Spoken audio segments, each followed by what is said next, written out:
नमस्कार दोस्तों, ultimate health and home remedies channel में आप लोगों का स्वागत है। Ultimate health and home remedies आप लोगों की सेहत का ख्याल बखूबी रखता है।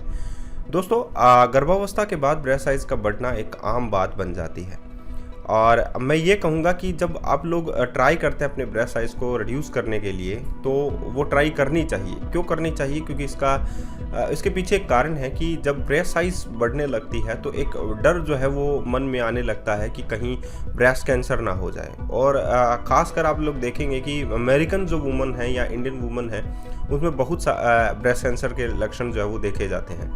अगर आप लोग ब्रेस्ट साइज़ को रिड्यूस करना चाहते हैं, अपने फिगर को एक मेंटेन करना चाहते हैं या उन्हें ब्रेस्ट साइज़ को रिड्यूस कर गुड लुकिंग दिखना चाहते हैं और अपने फिगर को भी मेंटेन रखना चाहते हैं, तो डेफिनेटली आप लोग जो एक्सरसाइज आज मैं आप लोगों को बताने वाला हूं उसको आप लोग ज़रूर मानेंगे और उसको ज़रूर फॉलो करेंगे। ये एक्सरसाइज करने से आप लोग अपने ब्रेस्ट साइज़ को एक सही शेप दे सकते हैं। इवन आप लोगों के ब्रेस्ट साइज़ ही नहीं, पूरी टोटल बॉडी कैलोरीज जो हैं आप लोग इन दोनों एक्सरसाइज से रिड्यूस कर सकते हैं। ये दोनों एक्सरसाइज जो हैं आप लोगों की एक बॉडी को शेप देगी, एक अच्छी शेप देगी, जिससे आप लोग जो हैं गुड लुकिंग दिखेंगे और ब्यूटीफुल दिखेंगे। तो चलिए शुरू करते हैं। सबसे पहली एक्सरसाइज है chest fly exercise. Chest fly exercise को आप लोगों को कैसे करना है, सबसे पहला तरीका मैं आप लोगों को बता देता हूँ। या तो आप लोगों के पास एक कारपेट होनी चाहिए, या आप लोगों के पास एक टेबल टाइप में आप लोगों के पास कुछ ऐसा होना चाहिए जिस पर आप लोग लेट जाएं। आप लोगों को अब अपने हाथों को सीधा रखना है और अपने हाथों में थोड़ा सा वेट आप लोगों को रखना है और अपने चेस्ट को ऊपर की ओर उभारते हुए अपने हाथों को जस्ट चेस्ट से पीछे की ओर ले जाना है, यानी कि बैक साइड में ले जाना है, जैसे कि आप लोगों को वीडियो स्क्रीन पर दिखाई दे रहा है। तो ऐसा करने से क्या होगा, आप लोगों के ब्रेस्ट के चारों तरफ का जो फैट है वो टूटने लग जाता है। और जब फैट टिश्यूज़ या हम लोग कहें एडिपोज टिश्यूज़ जो हैं वो टूटते हैं तो वो बर्न आउट होते हैं कैलोरीज के रूप में। तो आप लोग कह सकते हैं कि इससे कैलोरीज बर्न होती हैं, एडिपोज टिश्यूज़ बर्न होते हैं। तो ये फ़ायदा आप लोगों को मिल जाता है। तो आप लोग जो है इसका इस्तेमाल चेयर पर बैठकर भी कर सकते हैं।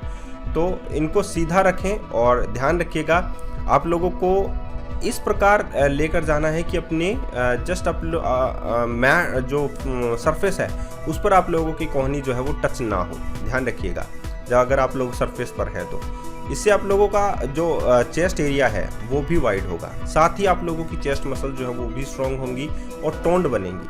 अगर चेस्ट मसल जो है वो टोन्ड बनती है, स्ट्रॉन्ग बनती है, तो फैट जो टिश्यूज़ हैं वो बर्न आउट होते हैं। तो जितना फैट आप लोगों के लिए रिड्यूस होगा उतनी ही ब्रेस्ट साइज़ आप लोगों के लिए जो है वो रिड्यूस होते जाएंगे और साथ ही आप लोगों की मसल्स भी जो है बैस्ट मसल्स भी स्ट्रॉन्ग होंगी। इसमें वेरिएशन जो है वो मैंने डाला है chest fly exercise variation. Chest fly variations जो है वो आप लोग पहले बैठकर भी कर सकते हैं और आप लोग खड़े रहकर भी कर सकते हैं। तो जो लोग नीचे ग्राउंड पर नहीं सो सकते हैं और उस पर बैठकर नहीं कर सकते तो वो बैठकर कर सकते हैं, या आप लोग ऐसी मशीन्स का इस्तेमाल कर सकते हैं जिसमें बैठकर आप लोगों के हाथों को जस्ट वाइड एरिया में किया जा सकता हो। अगर आप लोग ऐसा करते हैं तो आप लोगों के ब्रेस्ट के चारों तरफ का जो फैट है, जिसको हम लोग एडिपोज टिश्यूज़ बोलते हैं, उस फैट को ही एडिपोज टिश्यूज़ बोलते हैं, तो वो भी बर्न आउट होने लगता है। इस एक्सरसाइज के लिए आप लोगों को मशीन की एक्चुअली में ज़रूरत होती है, जो कि आप लोगों के चेस्ट मसल्स को स्ट्रॉन्ग, फ्लैक्सिबल, स्टेबल बनाने का काम करती है, साथ ही टोन्ड भी करती है। तो अगर मसल्स टोन्ड होंगी तो डेफिनेटली जो बाहरी सबकैंटिनस फैट और विसरल फैट होता है वो बर्न आउट होने लगता है और आप लोग जो हैं हेल्दी दिखने लगते हैं, स्लिम फिट दिखने लगते हैं। तो दोस्तों, ये दोनों एक्सरसाइज अगर आप लोग सुबह शाम उठकर कर लेते हैं तो आप लोगों के ब्रेस्ट साइज को रिड्यूस करने से कोई नहीं रोक सकता है, आप लोग कह सकते हैं। और इनको आप लोगों को कम से कम 5-5 मिनट जो है वो सुबह शाम ज़रूर करनी चाहिए अपने ब्रेस्ट फैट को रिड्यूस करने के लिए। आज के लिए इतना ही, धन्यवाद।